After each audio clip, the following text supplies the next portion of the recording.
Alors je suis dessinateur, illustrateur, peintre, ça fait beaucoup de choses, mais ça fait maintenant un certain nombre d'années que je dessine. Je dessine depuis que j'ai l'âge de 6 ans. Ça a toujours été une passion, à vrai dire. J'ai toujours aimé croquer des petits personnages sur mes cahiers de cours, et puis ça a pris plus d'ampleur jusqu'au jour où je me suis rendu compte que j'avais quelque chose entre les mains et que je pouvais en faire quelque chose. Et j'ai choisi, ou plutôt on m'a un peu imposé, de faire des études longues. Donc j'ai fait des études longues, mais en gardant quand même le dessin à côté. Et aujourd'hui, j'ai cet avantage de pouvoir vivre un petit peu du dessin, tout en ayant la sécurité de l'emploi et du salaire à côté. Donc c'est un choix, mais c'est un choix qui est raisonné.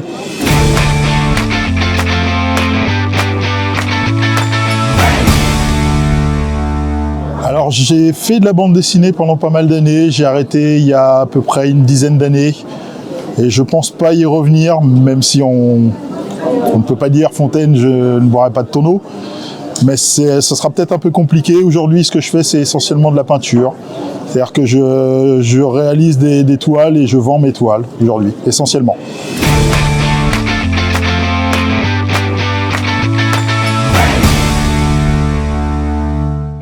C'était il y a presque 11 ans aujourd'hui. On s'est rencontrés sur un festival, c'était Japan Expo. Et j'ai rencontré la marque tout simplement parce que j'avais besoin de me fournir en matériel et que j'avais besoin de renouveler mon matériel. Et ils avaient une gamme qui venait tout juste de sortir, donc les graphites que j'utilise aujourd'hui. Et ça a été un petit coup de foudre, j'ai envie de dire. C'est un matériel qui était assez nouveau pour le marché. Et j'ai très vite adhéré, donc on a ensuite assez souvent collaboré. Et aujourd'hui, je représente la marque sur un certain nombre de salons.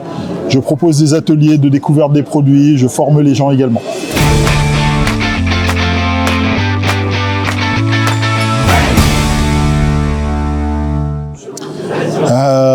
J'ai un peu de mal à répondre parce que j'adore les deux.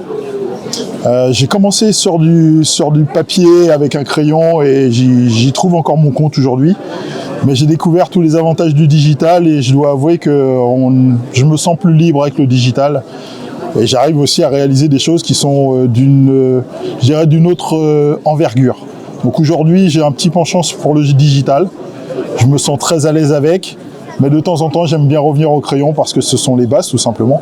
Et parce que c'est important de garder la main aussi, de garder cette sensibilité au niveau de la main, de garder cette sûreté au niveau de la main.